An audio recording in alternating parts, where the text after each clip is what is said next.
हमने last class में पढ़ा था कि कैसे हमने डेटाबेस क्रिएट किया है। डेटाबेस क्रिएट करने के लिए हमने पढ़ा था कि जो कमांड होती है वो होती है क्रिएट डेटाबेस, और फिर आप डेटाबेस का नाम दे देते हो, जैसे अपन ने आईपी दिया था। ये हमने डेटाबेस क्रिएट किया था। फिर वैसे ही हमने डेटाबेस को कैसे यूज करते हैं वो सीखा था। यूज और फिर डेटाबेस का नाम आप डाल देते हो तो डेटाबेस चेंज लिखा आ जाता है। फिर हमने टेबल को क्रिएट करना सीखा था। हमने सीखा था कि टेबल क्रिएट कैसे करते हैं। तो टेबल क्रिएट करने के लिए हमने जो टेबल क्रिएट किया था वो था स्टूडेंट। ठीक है, आप देख सकते हो इसमें हमने जो कॉलम वॉलम बनाए थे वो क्या क्या थे। हमने रोल नंबर नाम का कॉलम बनाया था जिसका डेटा टाइप आपने इंट दिया था। साइज ऑटोमेटिकली ले लिया था 11। नेम नाम का कॉलम बनाया था, उसका डेटा टाइप वेर केयर लिया था।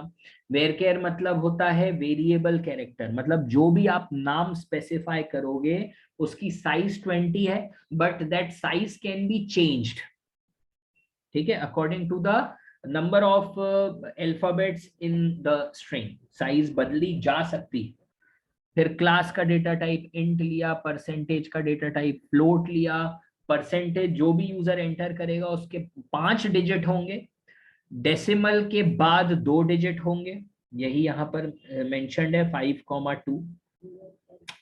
फिर एड्रेस नाम का डेटा फील्ड ली थी हमने, डेटा फील्ड ली थी जिसका डेटा टाइप आपने वेरकेर लिया था। और मोबाइल नंबर का डेटा टाइप बिग इंट लिया था। बिग इंट इसलिए लिया था क्योंकि भैया इंट का फिक्स्ड साइज होता है 11।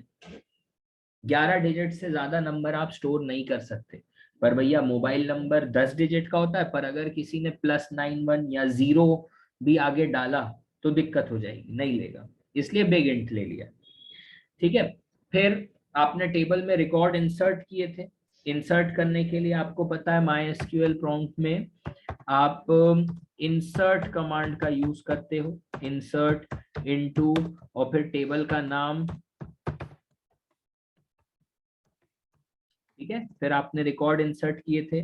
जो रिकॉर्ड हमने इंसर्ट किए थे वो कौन से थे, आप देख सकते हैं सिलेक्ट कमांड के थ्रू, सिलेक्ट एस्ट्रिक फ्रॉम और फिर टेबल का नाम। ठीक है, ये अपने रिकॉर्ड्स इंसर्ट किए थे टेबल के अंदर। फिर इस पे हमने बहुत सारी चीजें सीखी थी। हमने किस तरीके से आप पर्टिकुलर कॉलम को, पर्टिकुलर रिकॉर्ड को डिस्प्ले करा सकते हो, ये हमने सीखा था। ठीक है, इसके अलावा हमने ये भी देखा था कि we can perform simple calculations. हमने ये देखा था कि हम सिलेक्ट कमांड के थ्रू सिंपल कैलकुलेशन भी परफॉर्म कर सकते हैं। ठीक है, तो ये आपके आंसर आ जाएंगे। और आपको ये भी बताया था कि how to use column aliases, select 6+7 और इसके आगे एज लिख के हमने लिखा ऐड। तो ये आपने कॉलम का नाम बदल दिया टेम्पररी। तो भैया कॉलम का नाम बदलना is known as column aliases, ये हमने लास्ट क्लास में इतना पढ़ा था आई थिंक। ठीक है, अब आज हम आगे कवर अप करते हैं। ये तो हमारा लास्ट क्लास का एक रिवीजन टाइप का था। अब आगे अगर हम बढ़े तो इसमें अब जो सिलेक्ट क्वेरी आप करते हो, सिलेक्ट की जब आप क्वेरी लिखते हो तो उसमें आप बहुत सारी मैनिपुलेशंस कर सकते हो। कैसे मैनिपुलेशंस कर सकते हो, जब आप सिलेक्ट कॉलम का यूज कर रहे हो। ठीक है, जैसे एक एग्जांपल देखते हैं हम, सिलेक्ट एस्ट्रिक फ्रॉम और आप टेबल का नाम लिख दीजिए। आप देख सकते हो इसमें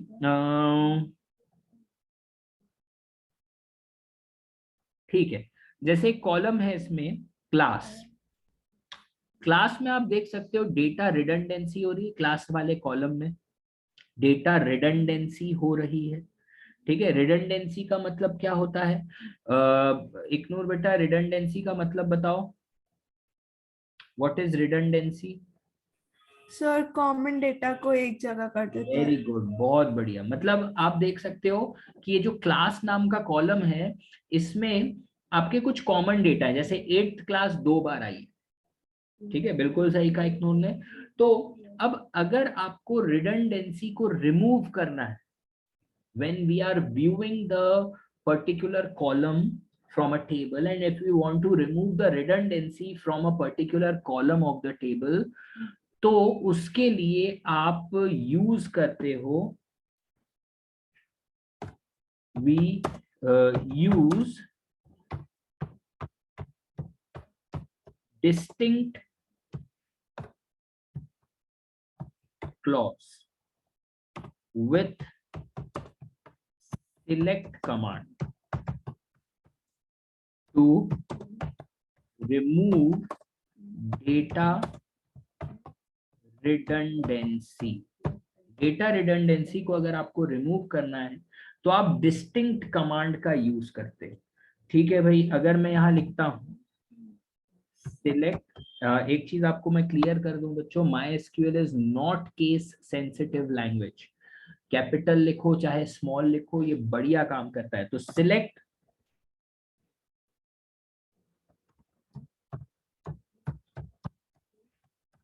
डिस्टिंक्ट, और फिर आपने उस कॉलम का नाम डाल दिया क्लास,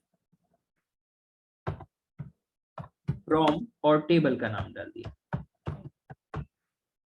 आप देख सकते हो क्लास में, क्लास वाले कॉलम में 2 बार 8th क्लास रिपीट हो रही थी, पर अब अगर आप ऑब्जर्व करोगे तो 8 एक ही बार आया है। ठीक है, रिपीट नहीं होगा। ठीक है, अब इसमें जैसे मैं क्लास के साथ एक कॉलम और लिख दूं नेम, भाई नेम नाम का भी कॉलम है, वो भी डिस्प्ले करा सकते हो आप। ठीक है, पर नेम पे अपन ने डिस्टिंक्ट क्लॉज नहीं लगाया, डिस्टिंक्ट क्लॉज सिर्फ हमने क्लास पे लगाया है। ठीक है, तो आप देख सकते हो कि यहाँ पर चेंजेस क्या आ गए, आप खुद ऑब्जर्व करो। जब आपने डिस्टिंक्ट क्लॉज लगाया है तो उसने जब सिर्फ क्लास वाले कॉलम को देखा, जब सिर्फ क्लास वाले कॉलम को देखा तो उसमें रिडंडेंसी थी, रिपीटिशन था। बट जब उसके साथ क्लास कॉलम के साथ नेम वाला कॉलम भी जुड़ गया, तब आपने ये देखा कि जो, तब कंप्यूटर ने, MySQL ने ये देखा कि 8th क्लास के साथ जो नाम है वो तो अलग अलग है। मतलब उसने ये समझ लिया कि इट इज नॉट रिडंडेंसी, ये रिपीटिशन नहीं हो रहा है। 8th क्लास में अमित भी पढ़ता है, 8th क्लास में अर्जुन भी पढ़ता है, तो रिकॉर्ड डिफरेंट है, इसलिए उसने फिर उसको रिडंडेंसी नहीं माना है और दोनों 8th क्लास डिस्प्ले की। ठीक है, I think I am clear enough, आप लोग को अच्छे से समझ में आ रहा है। सादगी बेटा, इसमें कोई डाउट तो नहीं? No sir. ठीक है, तनिशी बेटा कोई डाउट? नहीं भैया।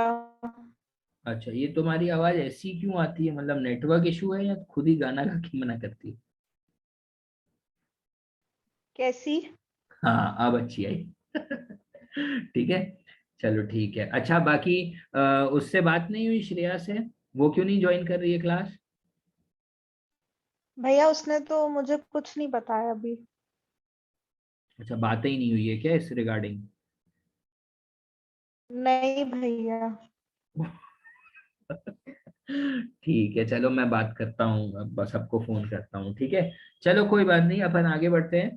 तो ठीक है, ये कंसेप्ट आपका क्लियर हुआ। तो ये डिस्टिंक्ट क्लॉज होता है बच्चों, ये भी आपसे वाइवा में पूछा जा सकता है, एग्जाम में भी आ सकता है ये शॉर्ट आंसर्स में, कि which clause is use to remove data redundancy from a particular column, from a particular attribute of your relation. तो आप लिखोगे इसका आंसर कि डिस्टिंक्ट क्लॉज इज यूज। ठीक है, चलो ये कंसेप्ट क्लियर हो गया। अब इसके बाद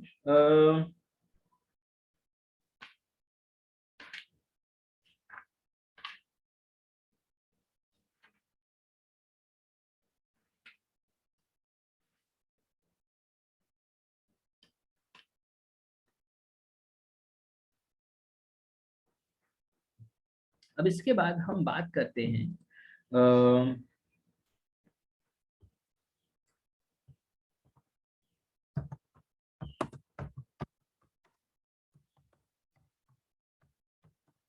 क्वेरी बेस्ड ऑन रेंज। यदि आपको एक रेंज दे दी जाए, ठीक है। जैसे जो आपका टेबल है बच्चों, आप देख सकते हो आपका जो टेबल है, आपका टेबल है, रोल नंबर है, नेम है, क्लास है, परसेंटेज है, एड्रेस है, मोबाइल नंबर। मान लीजिए आपको पूरा का पूरा टेबल डिस्प्ले कराना है, पर उन्हीं स्टूडेंट का जिनके परसेंटेज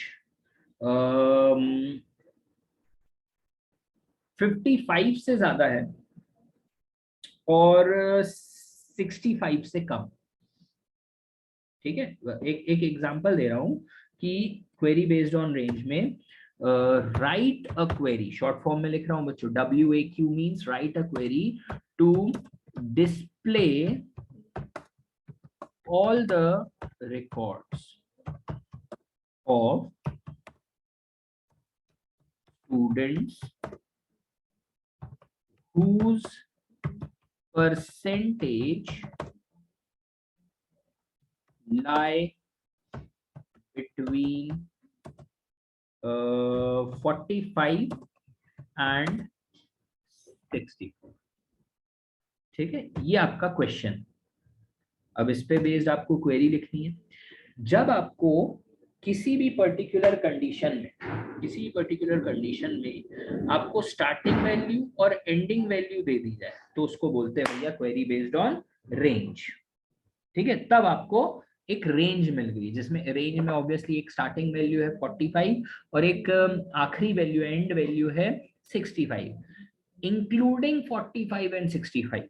याद रखना मेरे शब्द क्या बोल रहा हूं, इंक्लूडिंग 45 एंड 65, इनके बीच वाले या 45 या 65 अगर कोई भी परसेंटेज है तो वो डिस्प्ले होगा। ठीक है, तो चलो भैया इसकी क्वेरी लिखते हैं। सिलेक्ट, आपको बोला है display all the record, all मतलब सारे कॉलम डिस्प्ले करने हैं, तो भैया सारे कॉलम के लिए एस्ट्रिक डालेंगे। फ्रॉम, फ्रॉम के बाद आएगा टेबल का नाम, स्टूडेंट। ठीक है, फिर सिलेक्ट एस्ट्रिक फ्रॉम स्टूडेंट। अब आपको जो रेंज दी है वो किस पर्टिकुलर कॉलम पे है, तो भैया वेयर, कॉलम का नाम है परसेंटेज,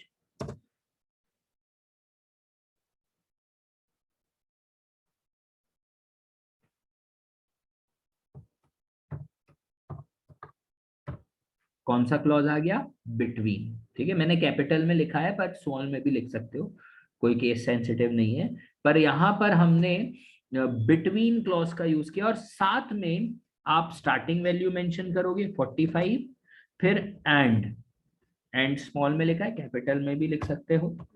ठीक है, और फिर एंडिंग वैल्यू क्या है 65।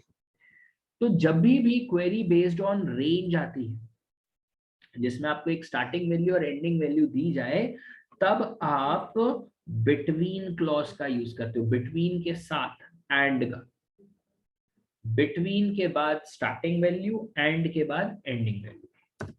ये आपका आंसर हो गया।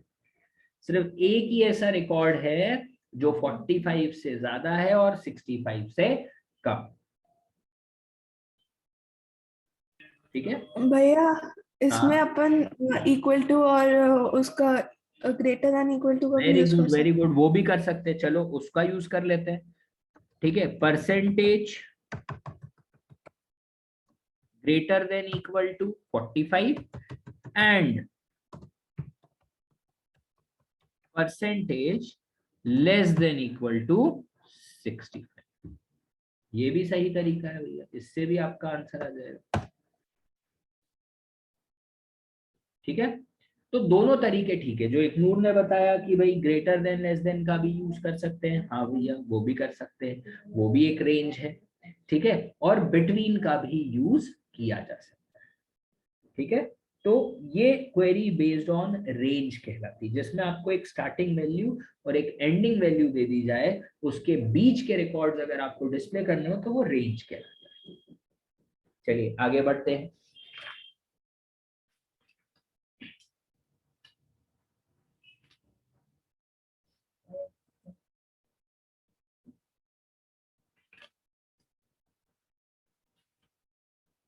ठीक, अब जैसे एक एग्जांपल दे रहा हूँ बच्चों, जैसे इसी टेबल में, जो आपका टेबल है, जो आपका एक्चुअल टेबल था, ये आपका जो टेबल है,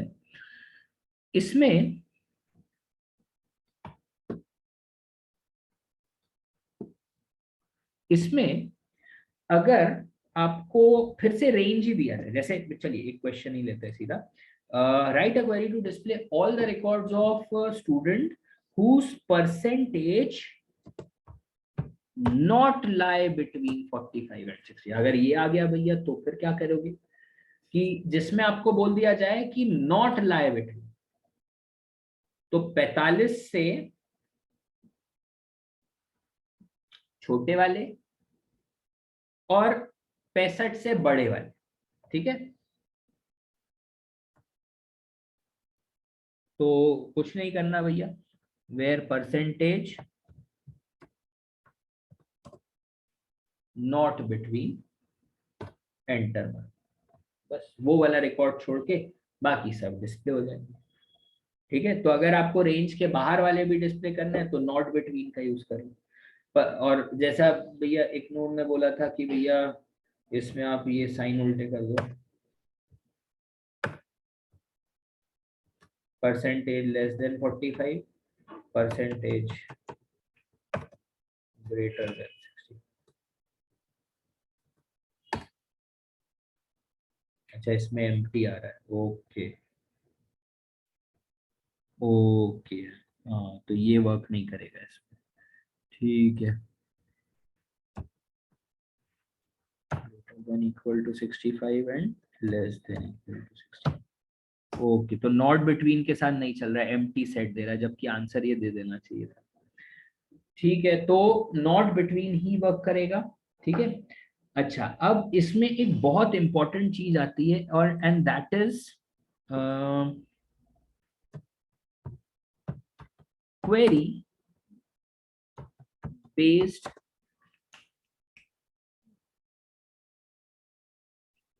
ऑन, याद कर ले बेटा, मोबाइल तो घर पे भी चला लेगा भैया, ये अगर नहीं बनाना, मतलब ये चैप्टर, जैसे एपी नहीं बनता ना अभी भी, अरिथमेटिक वगैरह नहीं बनता ना, हाँ, दो बार पढ़ाने के बाद भी जब तू बोलेगा नहीं अच्छे से बना, तो मैं क्या कर सकता टीचर, फॉर्मूले रट ले भैया, क्वेरी बेस्ड ऑन लिस्ट। अब अगर आपको एक लिस्ट दे दी जाए,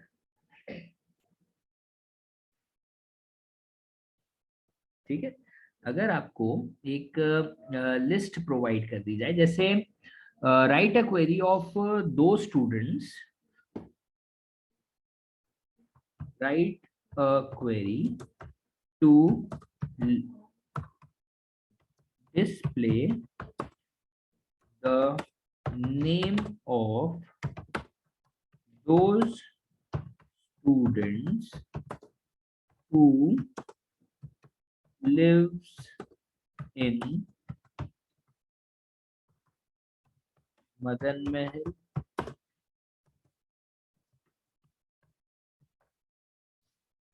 गोरखपुर एंड सदर, ठीक है।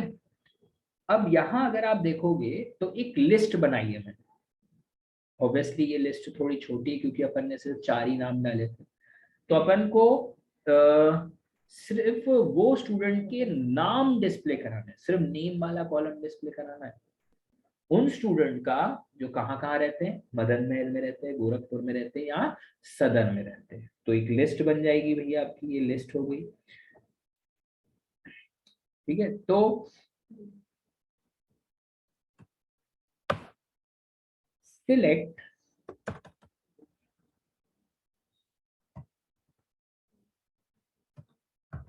Name from student where address in, कौन सा क्लॉज आ जाएगा, इन, और इन के बाद आप ब्रैकेट में मेंशन कर सकते हो वो सारे नाम, जैसे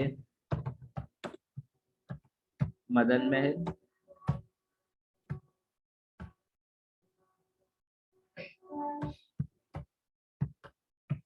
Gorakhpur,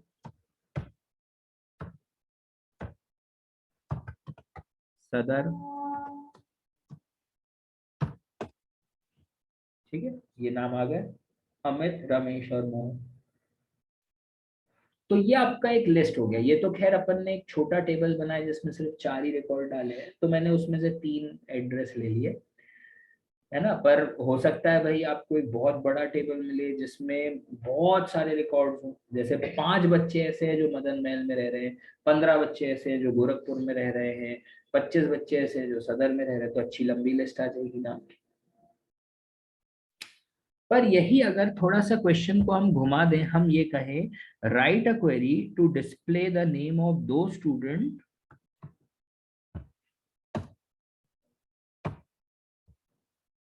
who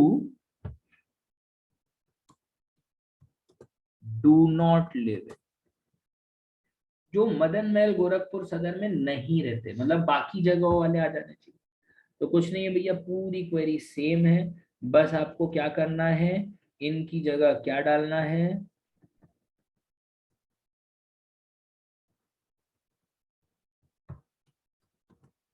not,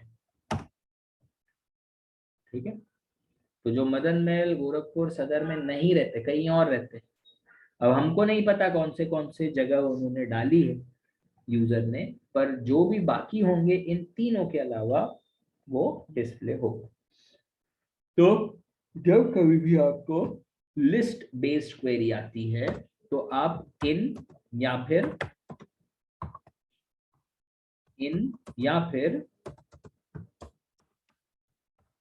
not in का यूज करते हो।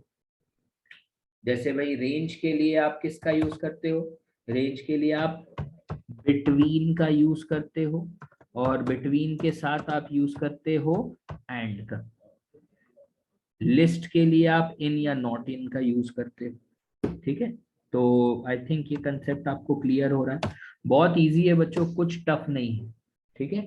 बस आपको प्रैक्टिस करनी पड़ेगी, नहीं तो ये सब भूल जाओगे, ठीक है। फिर चलिए एक लास्ट चीज मैं आपको आज डिस्कस कर लूं, एंड दैट इज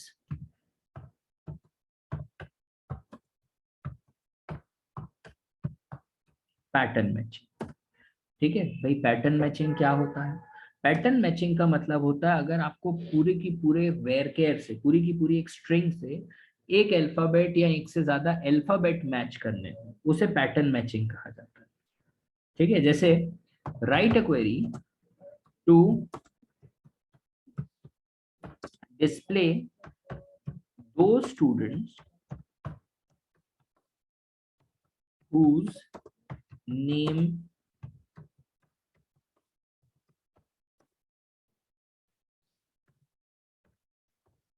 जिनका नाम ए से शुरू होता है।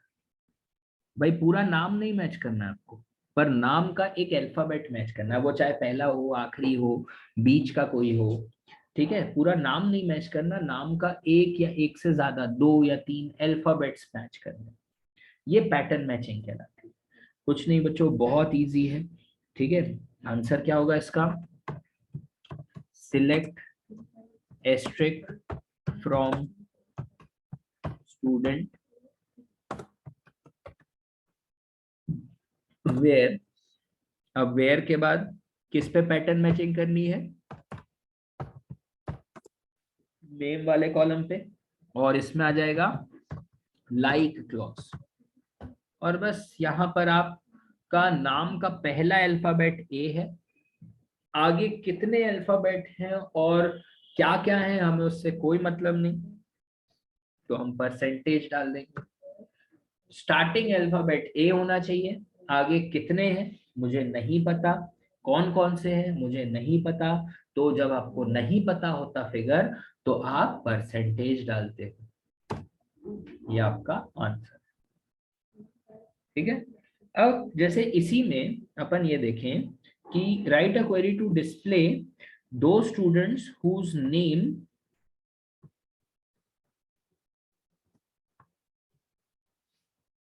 whose second last character of the name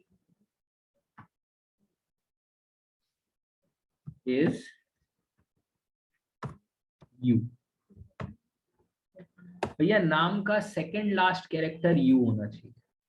भैया क्वेरी बिल्कुल सेम होगी, वेयर नेम लाइक, पर अब यू होना चाहिए सेकंड लास्ट कैरेक्टर, मतलब यू के बाद एक कैरेक्टर और होगा। तो जब आपको नंबर ऑफ कैरेक्टर्स पता होते हैं तो हर कैरेक्टर के लिए एक अंडरस्कोर लगा दिया जाता है। जैसे आप देख सकते हो यू के बाद मैंने अंडरस्कोर लगा दिया, क्योंकि सेकंड लास्ट कैरेक्टर यू है, यू के बाद एक कैरेक्टर और है, और यू से पहले कितने मुझे नहीं पता, तो मैं परसेंटेज लगाऊं, परसेंट यू अंडरस्कोर। आ गया नाम अर्जुन, यू से पहले ARJ था, मुझे नहीं पता था कितने कैरेक्टर हैं, मुझे नहीं पता था क्या क्या है, तो मैंने यू से पहले परसेंटेज का साइन लगा दिया। पर यू के बाद एक कैरेक्टर है, मुझे ये पता है, कौन सा है वो नहीं पता, तो एक कैरेक्टर को एक अंडरस्कोर रिप्रेजेंट करता है ना। जैसे आपको बोला जाए कि write a query to display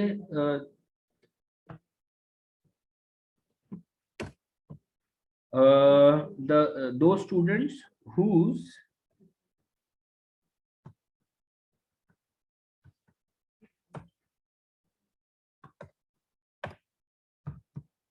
middle